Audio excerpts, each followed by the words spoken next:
E no leste europeu, Rússia e Ucrânia voltaram a trocar ataques, provocando a morte de mais civis. Pelo menos 5 pessoas morreram na região russa de Belgorod, após a Ucrânia lançar drones. Mais de 20 ficaram feridas. Os disparos também provocaram incêndios nos 2 prédios. Vários outros edifícios sofreram danos. O Ministério da Defesa da Rússia afirmou ter destruído mais de 150 projéteis.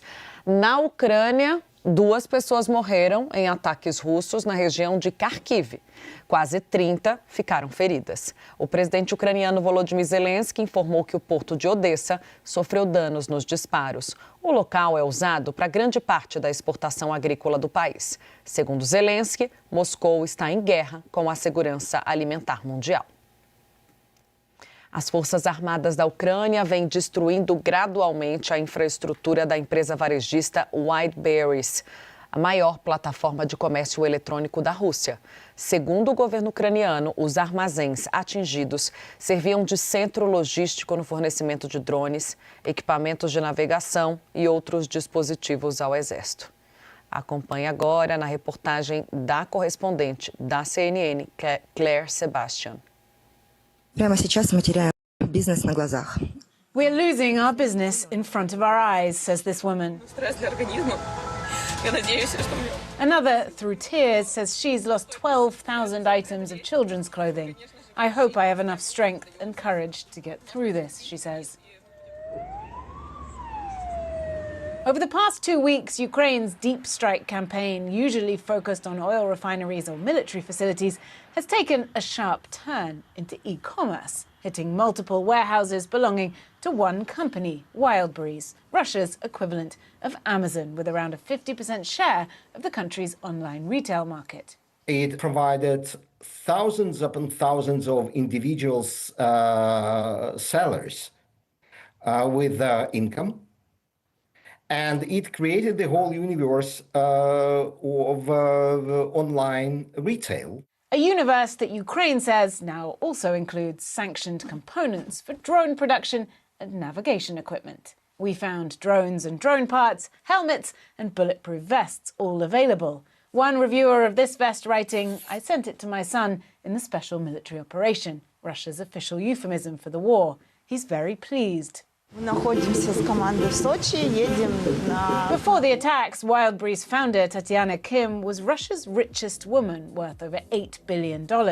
A self-made entrepreneur, now well-connected in Kremlin circles and deeply intertwined with the banking sector. One of Russia's biggest banks, VTB, recently took a stake in Wildberries' financial arm, and through its mounting debt burden. A fact Ukraine is fully aware of, says the co-owner of one of Ukraine's leading long-range weapons producers.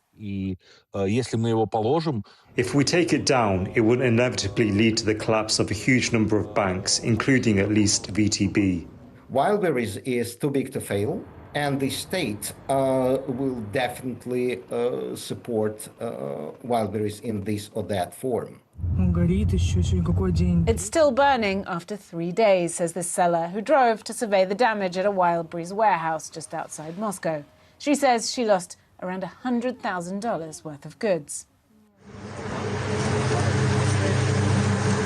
Lives at risk, livelihoods up in smoke. A Russian success story, the latest casualty of Putin's war. Claire Sebastian, CNN, London. Durante a oração do Ângelus deste domingo, o Papa Leão XIV fez um apelo para que a Rússia e a Ucrânia parem de atacar civis. Vamos ver. Continuano a giungere notizie dolorose di persone innocenti uccise e ferite in Ucraina e in Russia. Tragici episodi si susseguono, anzi si moltiplicano, provocando sempre più vittime civili, tra cui anche bambini. Di fronte a tanto dolore rinnovo un accorato appello affinché si rispetti il diritto umanitario e cessino da entrambe le parti gli attacchi che coinvolgono obiettivi civili. La guerra non fa che generare altra guerra e provoca enormi sofferenze.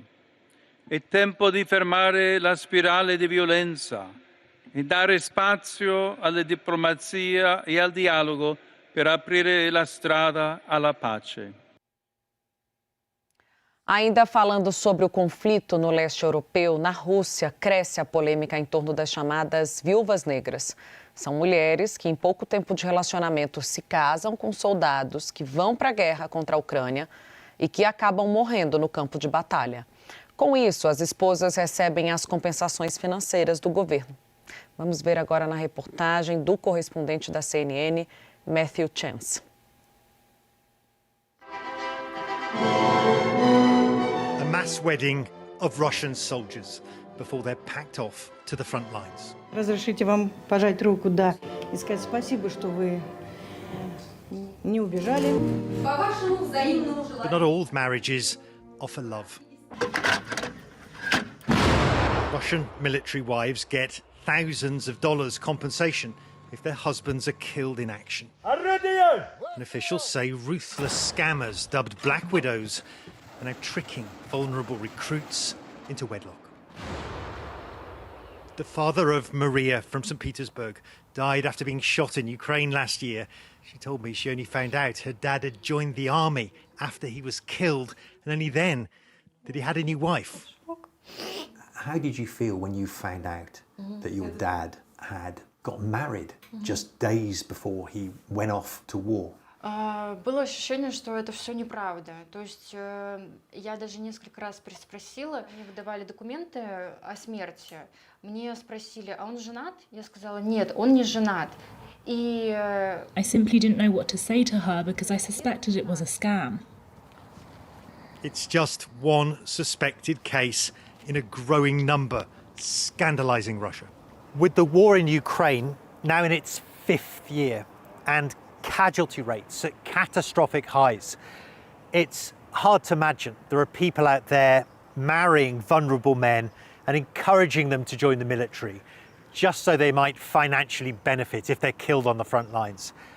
No wonder there's outrage across Russia at the spread of these Black Widow scams. Ольга Костырка считает, что ее сына... There are numerous allegations of recruits honey-trapped before dying on the front lines, even marrying on their deathbeds in hospital.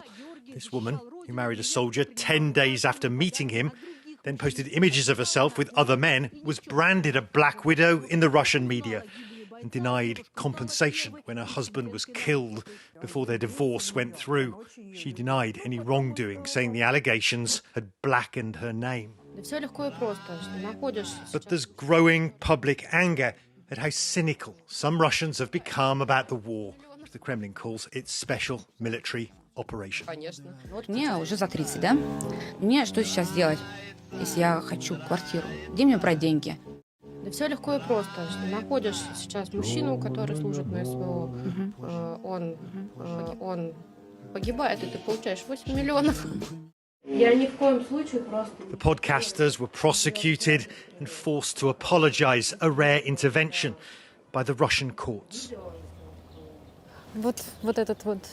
Back in St. Petersburg, Maria takes us to the block where her dad's old apartment has now been sold off, convinced he was also scammed out of his home. Do you know who the new owner is?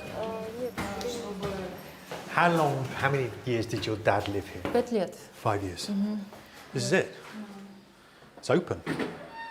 Behind the broken door, the new occupants insist it was a legitimate sale and that they never even met the seller. It means the money and the widow, just like Maria's dad, are now long gone.